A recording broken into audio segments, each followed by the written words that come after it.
اعوذ باللہ من الشیطان الرجیم بسم اللہ الرحمن الرحیم۔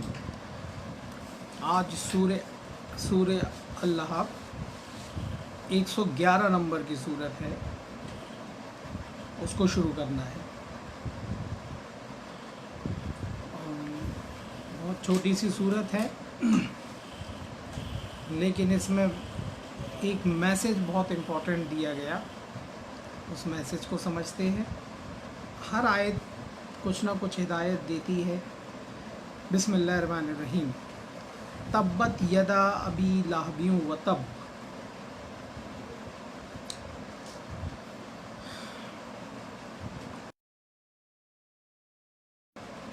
ہاتھ ابو لہب کے اور وہ نامراد ہو گیا، برباد ہو گیا، تباہ ہو گیا۔ اب دیکھو یہ لفظ، اس میں تب جو لفظ ہے وہ تباہی، بربادی، نقصان، خسارہ اس کے لیے آتا ہے۔ یدا، یہ لفظ کے تو بہت سارے میننگ قرآن سے بھی نکلتے ہیں، مطلب عربی زبان میں یدا ایدی، اور یہ لفظ جو ہے طاقت کے لیے، ہاتھ کے لیے، کیونکہ ہاتھ جو ہے ایک طاقت کی نشانی ہوتی ہے۔ بین یدیہ آیا ہے، یعنی ہاتھوں کے بیچ میں، یعنی سامنے۔ تو یہ لفظ آیا ہے طاقت کے لیے بھی اور ہاتھ کے لیے بھی آتا ہے۔ عید اس کی پلیورل ہے۔ لہب لفظ جو ہے شعلہ، آگ کا شعلہ، لہب آگ کا شعلہ۔ یہ چونکہ یہ لہب لفظ اگلی آیت میں بھی آ رہا ہے، مطلب ایک آدھ آیت بعد پھر یہ لفظ بھی آ رہا ہے، لہب شعلہ، آگ کا شعلہ۔ اور ابی لہب یعنی اس کا بھی باپ، آگ کے شعلے کا باپ۔ اب آبا کے لیے آتا ہے نا، باپ کے لیے آتا ہے آبا و اجداد۔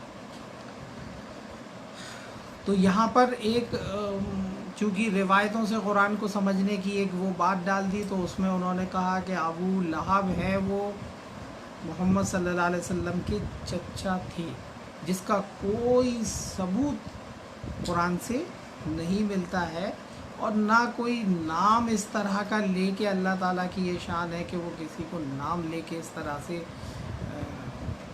کرے۔ فرعون جو نام ہے وہ تو ایک لقب ہے، ہم تو اس کا کچھ اور تھا، وہاں کے بادشاہ کو فرعون کہتے تھے،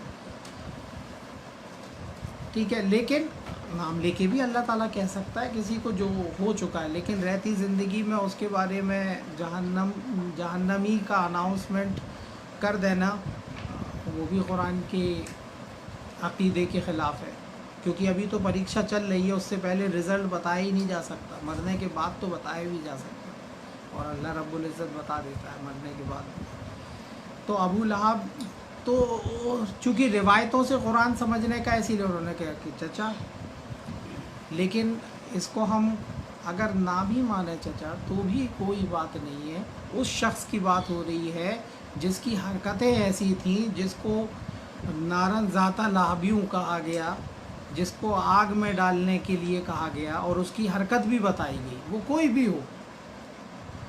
چونکہ ثبوت نہیں ملتے ہیں، اسی لیے ہم ان کو ڈائریکٹلی نہیں کہہ سکتے کہ رسول اللہ کے چچا ہی تھے۔ یہ ہسٹری کے اکارڈنگ ہے، تو جو لوگ ایسا عقیدہ مانتے ہیں، اور کوئی مان بھی لے تو پرٹیکولر ایک ماننے کا اس کے پاس ثبوت ہونا چاہیے۔ کسی کے بارے میں بدظن ہونا بھی تو نہیں ہے کسی پرٹیکولر آدمی کے لیے ہم۔ اور وہ کہتے بھی ہیں کہ ابو لہب جو ہے نام نہیں تھا بلکہ اس کا لقب تھا، کیونکہ وہ بہت سرخ والا تھا، سرخ گالوں والا تھا، اسی لیے شعلہ، آگ کی جیسے لال پن اس کا تھا، تو اس کی وجہ سے اس کو ابو لہب کہتے ہیں۔ بہرحال کوئی شخص تو تھا، کیونکہ اس کی بیوی کا بھی آگے ذکر ہو رہا ہے، لیکن اس کے کارنامے ایسے تھے کہ، اور پھر یہاں عید یدا سے اس کی طاقت سے بھی، کہ طاقت بھی اس کی تباہ ہو گئی اور وہ خود خسارے میں چلا گیا۔ تو ہاتھ بھی نہ لیے جائیں، اور ہاتھ لے لیے بھی جائیں تو یہ بھی ایک طاقت کا سمبل ہوتا ہے۔ تو تباہ ہو گیا، تب ٹوٹ گئے اس کے ہاتھ، یا تباہ ہو گئے اس کی طاقت، ابی لہب کی، شعلے کے بعد، آگ کا شعلہ، اور وہ نامراد ہو گیا۔ کیوں بھائی ایسا کیا کیا؟ ما اغنا عنہ مالہ وما کسب،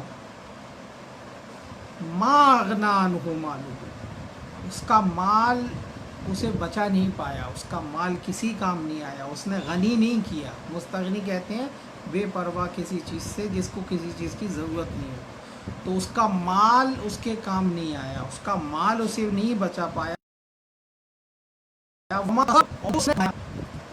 ظاہر سی بات ہے کماتا تو آدمی مال ہے، لیکن اس سے ایک اشارہ قرآن سے اور بھی ملتا ہے کہ جب ہم کچھ بھی کماتے ہیں، کچھ بھی حاصل کرتے ہیں، تو دو چیزیں حاصل ہوتی ہیں۔ ایک تو جس مقصد کے لیے جو چیز چاہ رہے ہیں وہ چیز حاصل ہوتی، لیکن اس کے ساتھ کوئی دوسری چیز بھی آ جاتی۔ وہ کیا چیز ہوتی وہ قرآن نے بتایا، جس کو کہتے ہیں ثواب۔ ثواب کس چیز کا نام ہے؟ ایسی کبھی آج کو کسی نے سمجھایا نہیں کہ ثواب کون سی چیز ہے یہ جو مل جاتی ہے، کیا چیز ہوتی ہے یہ چیز؟ ثوابن کا مطلب تو ریٹرن ہوتا ہے، یعنی جو اعمال آپ کریں گے اس کا ریٹرن آپ کو ضرور ملے گا، دنیا میں بھی آخرت میں بھی، دنیا میں بھی مل سکتا ہے آخرت میں بھی، یا دنیا آخرت دونوں میں مل سکتا ہے۔ تو کوئی اعمال کے ساتھ کچھ جو ہوتا ہے، اور اعمال ہم جو کرتے ہیں اگر قرآن کے مطابق اچھی نیت سے، خلوص نیت سے، اللہ کو راضی کرنے کے حساب سے اس کو کرتے ہیں، تو اس کے ساتھ وہ چیز بھی حاصل کر لیتے جو چیز اللہ کو پسند ہے، جو چیز ہمیں ضرورت ہے۔ ورنہ مال کما رہے ہیں اور بنا اللہ کے قانون کی پرواہ کیے ہوئے بس کمائے جا رہا ہے، لوٹ کے، کھسوٹ کے، دھوکہ دے کے، تو مال تو مل رہا، لیکن اس کے ساتھ وہ جو برائی جو ساتھ کما رہے ہو وہ ریکارڈ ہو رہی ہے، وہ ریکارڈ ہو رہی ہے۔ تو اسی لیے قرآن نے کہا ما اغنا عنہ مالہ، اس کا مال اسے نہیں بچا پایا، وما کسب، اور جو اس نے کمایا، تو اس کے ساتھ کچھ اور بھی کمایا ہے، یعنی مال ہی اس نے غلط طریقے سے کمایا تو اس کے ساتھ کچھ اور بھی کمایا، تو جو اس نے کمایا وہ بھی اس کے کام نہیں آیا۔ ہم اعمال کرتے ہیں اپنی ضرورت کے حساب سے، لیکن جو اعمال ہم کرتے ہیں اللہ نے قانون دیا ہے، اس قانون کے مطابق کرتے ہیں تو اللہ تعالیٰ راضی ہو جائے گا، اور قانون کے مطابق نہیں کرتے ہیں اللہ کے قانون کے مطابق، تو پھر وہ چیز جو ہم نے کمائی ہے برائی وہ ریکارڈ ہو جائے گی۔ اب اعمال کس نیت سے کیے جا رہے ہیں؟ صاف بات ہے، اگر مومن جو ہے وہ تو یہ سوچتا ہے کہ موت زندگی اللہ کے ہاتھ میں ہے، تو اس کے اعمال فی الحال ایسے تو نہیں ہوں گے کہ وہ اس فکر میں لگا رہے کہ مر نہ جائیں، اس فکر میں لگا رہے کہ ہم زندہ ہی رہیں، یہ چیزوں سے وہ دور رہتا ہے، وہ تو دوسرے اعمال کرتا ہے۔ اس طرح کی سوچ تو اسی کی بن سکتی ہے جو یہ سوچتا ہے کہ وہ اپنے اعمال کی وجہ سے زندہ ہے، تو اچھے جیسے اعمال وہ کرتا رہے گا تو زندہ رہے گا۔ چاہے جتنے اچھے اعمال کرو موت تو آئے گی، چاہے جتنا سیکیور کر لو اپنے آپ کو تو بھی موت آئے گی۔ قرآن کہہ رہا ہے کہ تم قلعوں کے اندر میں بھی رہو گے تو بھی تمہیں موت وہاں آ کے پکڑ لے گی۔ کیا تم نے دیکھا، قرآن کی آیت ہے کہ ان ہزاروں لوگوں کو جو گھر سے نکل گئے ڈر کے مارے، موت کے ڈر سے، تو اللہ نے انہیں موت دے دی۔ بے گھر سے نکلے تھے تو اللہ نے موت دے دی، موت کی ڈر سے تو نکلے تھے پھر بھی موت آ گئی، پھر اللہ نے انہیں زندہ بھی کر دیا۔ دونوں طریقے کے اگزامپل قرآن میں۔ موت زندگی کسی کے ہاتھ میں نہیں ہے، وہ اللہ ہی کے ہاتھ میں ہے، اور آدمی کو اللہ نے سمجھ دی ہے تو ظاہر سی بات ہے کہ یہ تو بے وقوفی ہوگی کہ زہر اٹھا کے پی لو، سائنائڈ پی لو، اپنے کو گولی مار لو، پھانسی لگا لو، یہ تو اعمال بے تکے اعمال ہیں، اور کوئی جو ہے، اور اگر کوئی جان دینا بھی چاہتا یہ اعمال بھی کر بھی لے تو اگر موت نہیں لکھی ہے تو بچ بھی جائے گا، بچ جاتے، اٹیمپٹ کرتے ہیں سوسائڈ کا، اس کے بعد بچ بھی جاتے، مر ہی نہیں پاتے، وہ نے کوشش کری۔ ابھی ہمارے ایک ملنے والے تھے بہت پہلے، بچپن میں ہم نے سنا تھا پڑوس میں، وہ پہاڑی سے کود گئے، اس کے بعد جو ہے وہ ہاتھ پیر تو ان کے ٹوٹ گئے لیکن زندہ بچ گئے، آج تو صحیح ہے، خیر کافی دن تک بستر پہ لیٹے رہنا پڑا۔ تو کوئی انسان، کوئی نفس مر نہیں سکتا بنا اللہ کی اجازت کے بنا کوئی مر بھی نہیں سکتا۔ تو ہم اعمال جو کرتے ہیں وہ اللہ کو راضی کرنے کے لیے کرتے ہیں، تو جو اللہ نے اعمال بتائے ہیں اس کو، کوئی بھی عمل کر رہے ہیں، کوئی بھی عمل کمانے کا لین دین کا تو اس میں قرآن کا کے اکارڈنگ وہ چیز ہونا چاہیے. سب سے ضروری چیز ہے پہلے آدمی کو جو چیزیں اس کے اختیار میں ہے وہ چیزیں وہ کر لے. وہ اپنے آپ میں یہ سوچ لے کہ میں سچ بولوں گا، جھوٹ کبھی نہیں بولوں گا، چاہے کچھ ہو جائے میں جھوٹ نہیں بولوں گا کبھی بھی، یہ زبان سے ہمیشہ سچ نکلے گا. یہ تو کوئی آدمی سوچ سکتا نا. کوئی آدمی سوچ لے میں کبھی کسی کو دھوکہ نہیں دوں گا، کسی کو دھوکہ نہیں دوں گا.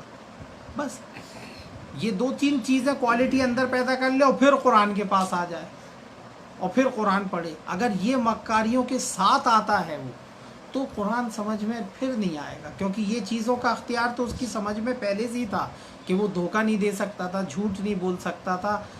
جھوٹ سب سے بڑا ہے. ہم یہ جانتے ہیں کہ ساری برائیوں کی جڑ یہ جھوٹ ہوتا ہے، کیونکہ لعنت اللہ علی الکاذبین، اللہ نے قرآن میں کہا جھوٹوں پر خدا کی لعنت ہے. اور یہ منافق کا ایک کرم ہوتا ہے کہ وہ منافق کا جو ہتھیار ہے وہ جھوٹ ہے. یہ کہا نہیں کہ ان کے دلوں میں مرض تھا، ہم نے ان کے مرض کو اور بڑھا دیا اس وجہ سے کہ جھوٹ بولتے تھے. جھوٹ تو کوئی بھی سوچ لے، کوئی دنیا کیا بگاڑ لے گی، حق بولے، سچ بولے، جہاں موقع پڑے وہاں تو ضرور بولے حق. موقع پہ اگر آپ چپ رہ گئے یا سچ نہیں بولا، حق نہیں بولا تو چلے گئے. تو ما اغنی عنہ مالہ وما کسب، کوئی کام نہیں آیا اس کا مال اور جو اس نے کمایا. تو مال بہت امپورٹنٹ چیز ہے، ہم یہ ایسا سمجھتے ہیں اور دکھتا بھی ہے ہمیں، لیکن ضروری نہیں ہے کہ وہ ہر وقت آپ کے کام ہی آ جائے. ابھی یہ کورونا کال میں اتنا پیسہ لوگوں کے پاس رہے اور وہ کسی کو بچا نہیں پائے. مال رکھا رہ گیا، آدمی چلا گیا، کسی کا تو مال بھی چلا گیا اور آدمی بھی چلا گیا. تو مال کسی کا، مال ایسا نہیں ہے کہ آپ کو زندگی دے دے. ہاں فیسلٹیز اس سے ہو سکتی ہیں، لیکن کمایا کیسے ہے تو پھر اس پہ بھی دیکھا جائے گا، ورنہ آخرت برباد. جو یہ سوچتے کہ دنیا کی زندگی ہے بس یہیں کی، ان کے لیے تو کچھ بھی کرو. تھوڑی سی 70-80 سال کی زندگی ہے ان کی، اس کے بنانے کے لیے تو وہ تو پھر کچھ بھی کریں گے. وہ سوچتے یہاں کا اچھا ہو جائے، آخرت کا کچھ نہیں. کون نے دیکھی وہ کہتے آخرت. لیکن جو مومن ہوتا ہے وہ تو کہتا ہے مرنے کے بعد کی زندگی ہے اصل. دنیا تو چلو کیسی بھی کٹ جائے گی. زیادہ وہ ٹینشن نہیں لیتا ہے دنیا کی زندگی کی، بہت لائٹلی لیتا ہے یہاں کے کاموں کو. آخرت کی زندگی جو اعمال ہیں ان پہ زیادہ اس کا دھیان رہتا ہے. تو فرمایا سیصلی نارا ذات لہب، داخل ہوگا، یہ انٹر کرے گا، انٹری ہوگی اس کی آگ میں، شعلوں والی آگ میں. ذات لہب، لہب یہی لفظ آ گیا نا، اوپر آیا تھا ابھی لہب. شعلوں والی آگ میں وہ داخل کیا جائے گا. سیصلی نارا ذات لہب. اور کون؟ وامرأتہ، اور اس کی مرات، اس کی بیوی. اب یہ جو مرا لفظ ہے یہ بھی عربی کا ہے لفظ. مرا یہ لفظ عورت کے لیے بھی آیا اور قرآن میں ایک جگہ مرد کے لیے بھی آیا. ویسے مرا کہتے ہیں بہت بہادر مرد کو، لیکن یہ لفظ جو ہے عورت کے لیے بھی آیا. اور مرا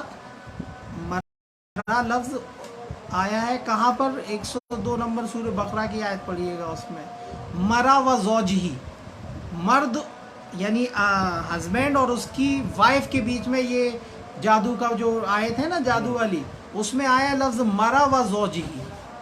مرا و زوجہی، ہسبینڈ اور اس کی زوج،